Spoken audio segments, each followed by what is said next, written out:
আজকে আপনাদের জন্য নিয়ে চলে এসেছি শীতের স্পেশাল ভীষণ একটি সুন্দর রেসিপি। অনেকেই হয়তো ট্রাই করেননি বা অনেকে জানেনও না, তো আসুন দেখে নিই সেই রেসিপিটি। তো প্রথমে আমি এখানে কড়াইয়ের মধ্যে কাঁচা বাদাম রোস্ট করে নিলাম, তারপরে দিয়ে দিলাম 2 চামচ সাদা তিলও রোস্ট করে নিলাম, তারপরে এখানে দিয়ে দিলাম ছোলা ভাজা। আপনারা চাইলে ছোলার ডালও রোস্ট করে নিতে পারেন অথবা বেসন দিয়ে দিতে পারেন। তারপরে সেটিকে একটি পেস্ট তৈরি করে নিলাম। তারপরে এখানে মেথি শাকটাকে ভালো করে বেছে ধুয়ে কেটে নিয়েছি। তারপরে কড়াইয়ের মধ্যে সরষের তেল গরম করে কিছুটা পরিমাণ রসুন কুচি দিয়ে দিলাম। দিয়ে দেবো এখানে যে মেথি শাকটা কুচিয়ে রেখেছি সেটা, আর সামান্য একটু লবণ দিয়ে দেবো। শাকটাকে হালকা মজিয়ে নামিয়ে নেব।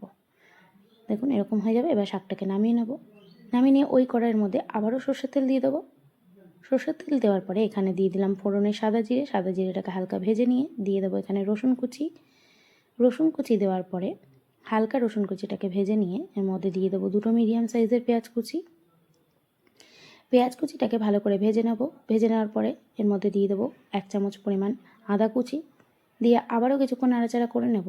এরপরে এর মধ্যে দিয়ে দেবো কিছু গুঁড়ো মশলা। এখানে দিয়ে দিলাম লবণ, হলুদ গুঁড়ো, ধনে গুঁড়ো আর কালারের জন্য কাশ্মীরি লঙ্কার গুঁড়ো। আর একটু জল দিয়ে দিলাম যাতে জ্বলে না যায় মশলাগুলো। দিয়ে ভালো করে কষিয়ে নেব। এরকম তেল ছেড়ে আসলে এখানে কাঁচা লঙ্কা কুচি অ্যাড করেছি, আপনারা চাইলে লঙ্কার গুঁড়ো অ্যাড করতে পারেন। আর দিয়ে দিলাম টমেটো কুচি, একটা বড় সাইজের টমেটো কুচি। এবার ভালো করে এটাকে নাড়াচাড়া করে নেব। টমেটোটাকে ভালো করে গালিয়ে নেব। টমেটোটা গলে গেলে এর মধ্যে বাটা মশলাটা দিয়ে দেবো, যে বাদাম বাটাটা রেখেছিলাম আমরা সেটা দিয়ে দিলাম, আর বাটি ধোয়া জলও দিয়ে দিলাম। দিয়ে আবারও ভালো করে কষিয়ে নেব। ভালো করে নাড়াচাড়া করে নিলে বেশি রকম হয়ে আসলে যে শাকটা ভেজে রেখেছিলাম আমরা সেই শাকটা দিয়ে দিলাম, মেথি শাকটা। দিয়ে আবারও বেশ কিছুক্ষণ নাড়াচাড়া করে নেব। শাকটা যাতে নরম হয়ে যায়, গলে যায়, তার জন্য একটু সামান্য জল দিয়ে দিলাম। দিয়ে এবার ঢেকে দিলাম। এরপরে তরকার প্যানের মধ্যে দিয়ে দিলাম 1 চামচ ঘি। দিয়ে দেবো 2টো শুকনো লঙ্কা আর রসুন কুচি। দিয়ে হালকা একটু নাড়াচাড়া করে এখানে রসুনের তরকাটা দিয়ে দিলাম। দিয়ে নামিয়ে নিলেই রেডি হয়ে যাবে আমাদের লেসুনি মেথি। আর অবশ্যই নামানোর আগে গুঁড়ো গরম মশলা দেবেন। আমি এখানে স্কিপ করে গেছি, ভিডিওটা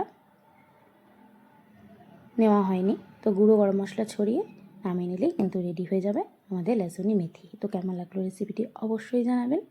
ওপর দিয়ে কাসুরি মেথি ছড়িয়ে সার্ভ করুন গরম গরম। রুটির সাথে বেশি ভালো লাগবে, পরোটা কিংবা যে কোনো কিছুর সাথে সার্ভ করতে পারেন। তো কেমন লাগলো রেসিপিটি অবশ্যই জানাবেন। ভালো লাগলে লাইক, কমেন্ট, শেয়ার করে দেবেন। বানিয়ে খান, অবশ্যই আপনাদের ভালো লাগবে। নতুন একটি রেসিপি, আশা করি ভালো লাগবে আপনাদের। লেসুনি মেথি। ভিডিওটি ভালো লাগলে লাইক, কমেন্ট, শেয়ার করে দেবেন, সাবস্ক্রাইব করে দেবেন। ধন্যবাদ।